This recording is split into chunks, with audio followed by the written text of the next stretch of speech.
Hello and welcome back to Skypothesis. We are proud to present our latest build in Season 2 to you all today. We love pushing vanilla Skyrim to its limits and getting as creative as possible with what the game has given us. As always, we take inspiration from a variety of sources in the world of fantasy entertainment to provide you all with a unique and unforgettable Skyrim roleplay experience. So, without further ado, let's dig into our latest build, the Rebel. This Nord would gladly bleed and give his own life for Ulfric's cause of freedom and liberation.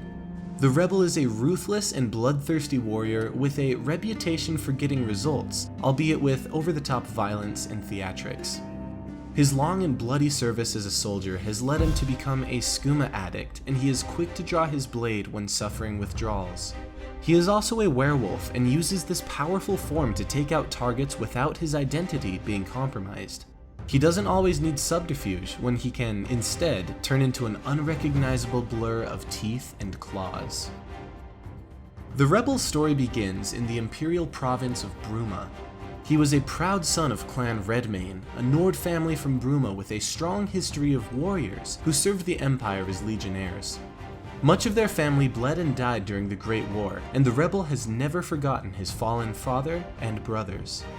His youth was spent training with the sword, preparing for the day when the Empire would face the Aldmeri Dominion again. But with time, the wounds of war only worsened, and the Redmanes grew bitter and resentful. His family bled and died in defense of their country, that the Empire would stoop so low as to enforce the will of the Thalmor was the ultimate insult. The few surviving family members continued worshipping Talos in secret, and when they heard of the uprising in Skyrim led by Ulfric Stormcloak, they openly declared their defiance of the White Gold Concordat. The citizens of Bruma awoke one day to find a letter nailed to each door that read, "The Empire has failed. They brand us criminals for our faith, and allow our Altmer enemies free passage through our lands. Titus Mede II is a false emperor with no dragon blood and no authority from the divines. The bloodline died with the septums, and we must shake off the chains of false leaders. Down with the Empire, down with Titus Mede II, an open declaration from Clan Redmane." Now branded criminals and traitors, their family was stripped of all titles and honors earned as legionnaires. When the Thalmor and Legion arrived at the Redmane estate, they had already fled into Skyrim to join the rebellion. The family arrived at the rendezvous point where Ulfric had planned to greet them in person, but the Legion was already there. General Tullius's network of spies gave him the upper hand, and they were waiting to spring the trap. A rain of Legion arrows cut down the entire family, and the Rebel was left as the last surviving member of the once great and proud Clan Redmane. The Rebel flees Helgen with a heavy heart and a clouded mind. He was prepared to die and meet his family in Sovngarde, but was unexpectedly granted a new lease on life. His new friend Ralof reminds him of his original goal to join the Stormcloaks, and after catching his breath in Riverwood, he recommits to the cause of liberation and heads to Windhelm to join the Stormcloaks. On his way to enlist, he hears rumors of a little boy who is trying to contact the Dark Brotherhood. His grief-impaired judgment makes him sympathize with the child and accept his quest. And so his new life in Skyrim begins. The Rebel is a troubled soul filled with anger and indignation. He is a purpose-driven, chaotic neutral who is loyal to Ulfric and wants to set his countrymen free from the oppression of the Empire. In spite of his evil actions, he is a true Nord at heart. He longs to revel with friends and family in Meadhall, singing songs of glory and battle. Life, however, dealt him a different and tragic hand. When his grief gets the better of him, he turns to substance abuse and drowns his sorrows in skooma, alcohol, and the drugs he creates himself with alchemy. These bouts of drug-fueled rage sometimes result in him seeing red, blacking out, and waking up in the hills surrounded by slaughtered bandits. He will never pass up an opportunity to buy skooma from Khajiit caravans and the shady dealers encountered along roadsides. He will also want to loot Redwater Den and Cragslane Cavern for their supplies as well. His primary objective is to join the Stormcloaks and liberate Skyrim, but he also joins the Companions early on. The Rebel accepts the opportunity to become a werewolf. He believes that his soul is already a lost cause, and he readily accepts the gift of Hircine. When he is on the hunt, he can live in the moment and leave his troubles and addictions behind. An afterlife of unending hunting grounds sounds much more appealing than a constant reminder of his failure to protect his family. Werewolf form will grant him extra strength and power to use against his enemies, but more importantly, it will open the door to new opportunities for revenge. After killing Grelod the Kind, he hits rock bottom and passes out after a night of heavy drinking. He agrees to join the Dark Brotherhood and carries out assassinations in his werewolf form. For this build, we will be taking full advantage of the fact that werewolf form hides your identity. He can charge into a town, rip his target limb from limb, and then make for the hills. No guardsman can possibly keep up with the superior strength and agility of a werewolf. Once he is far enough away for the guards to give chase, he can transition back with his identity completely protected. The rebel will stop at nothing to get revenge on the Empire for their treachery. What better climactic finish for this character than to actually be the one who kills the Emperor himself?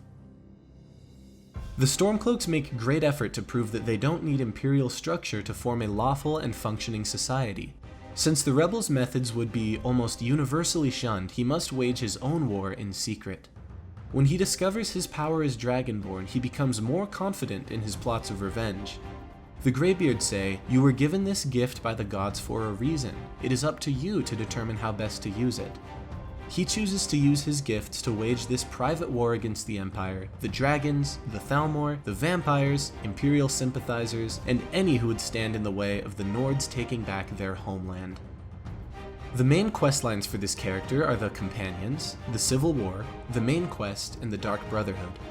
We recommend joining the Companions first to get the werewolf form and the wolf armor right out of the gate. Some relevant side quests include Missing in Action, Ill Met by Moonlight, and In My Time of Need, siding with the Alakir. The rebel proudly carries 3 unique ancient Nordic swords that he switches between depending on the combat situation.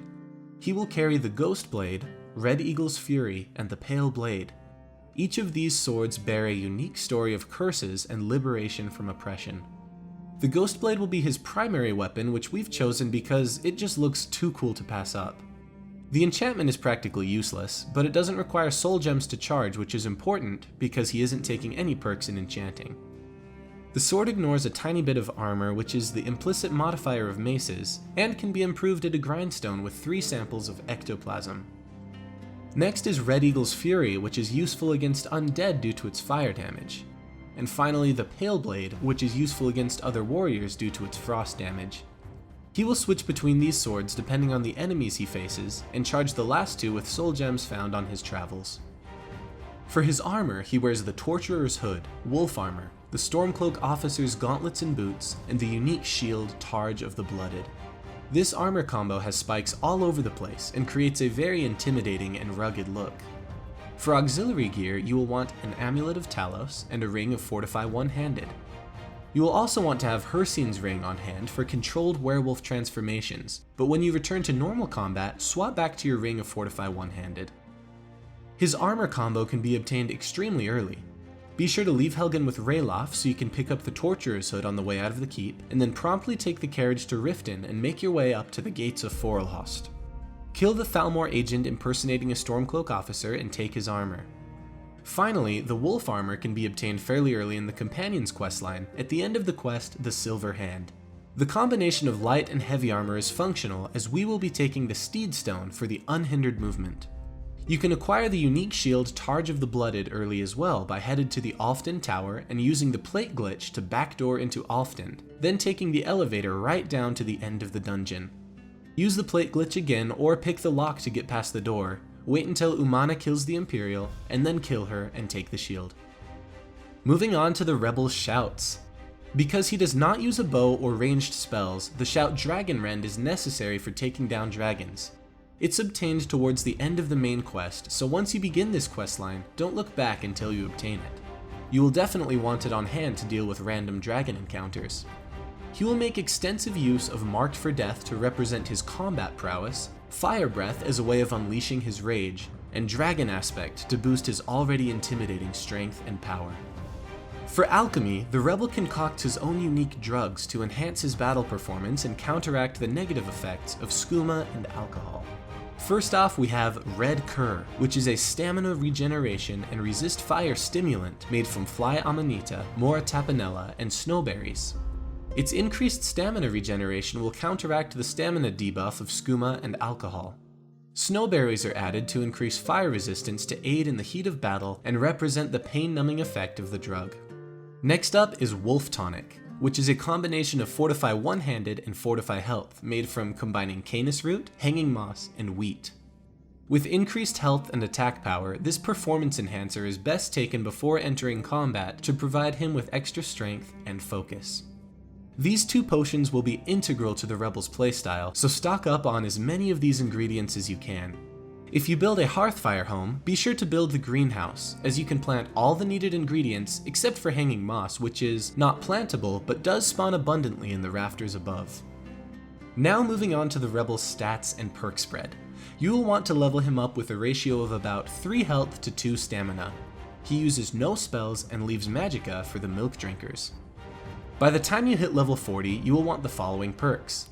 In Block, we took the entire tree except for Quick Reflexes, simply because we aren't the biggest fan of that mechanic, but feel free to take it if you would like.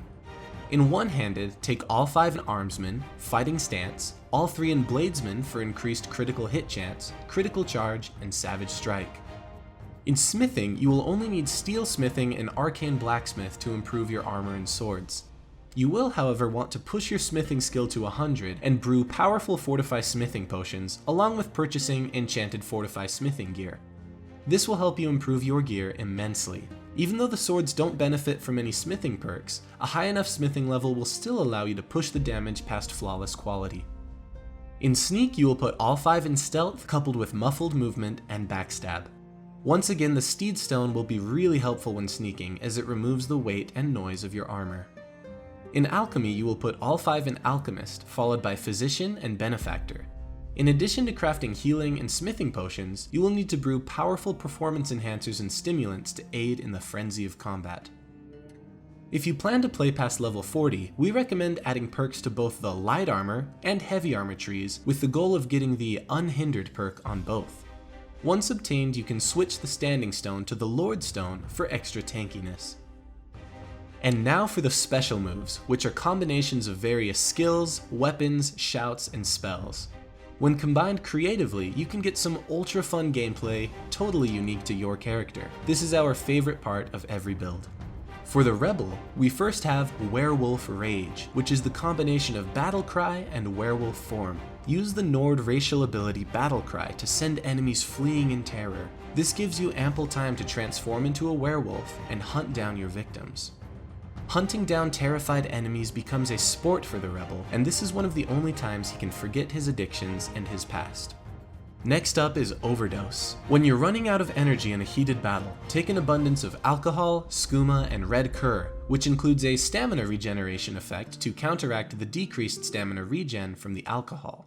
Suddenly reinvigorated and overstimulated, the Rebel is able to unleash a drug-induced onslaught of power attacks. Finally, we have Rebel's Vengeance, which is the combination of Dragon Aspect, Marked for Death, and Wolf Tonic, which is the potion of Fortify One-Handed and Fortify Health.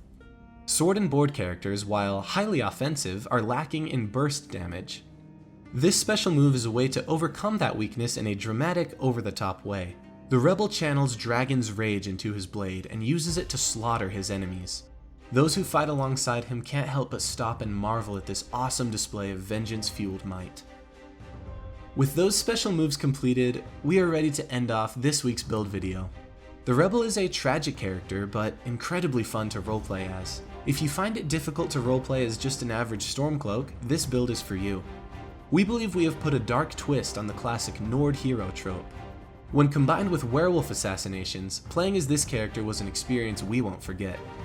Thank you so much for watching this build video, and if you like what we do, please like and subscribe to keep the magic of Skyrim alive.